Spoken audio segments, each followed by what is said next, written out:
Nagbabalik po ang News at 1. Masama pong balita, 7 po ang naiulat na nasawi matapos lumubog ang isang bangka sa Bunggao, Tawi-Tawi kaninang alas 4 ng madaling araw.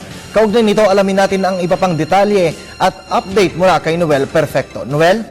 Maraming salamat, Kirby. Patuloy na pinaghahanapan 5 pasahero na isang temper boat na lumubog sa Tampat Point, Pasyagan in Bunggao, Tawi-Tawi, sanhi ng malalakas na alon. 7 ang naunang naulat na namatay habang 15 naman ang nailigtas sa lumubog na si Rhina temper type boat.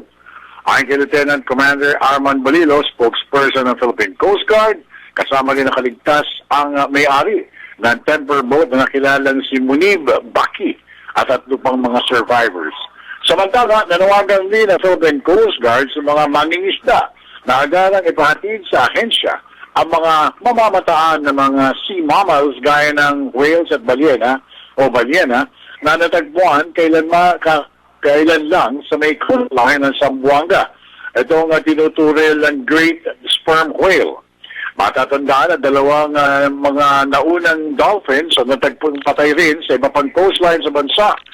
At sabi nga ni Balilo, layunin ng kanilang panawagan ay makatulong mabigyan ng first aid ang mga sea mammals at baka mabuhay pa ito sakaling makita at mabigyan ng kanilang kinalalagyan. So yun mula ulat, Kirby, para sa Telebisyon ng Bayan. Ako naman si Noel Perfecto.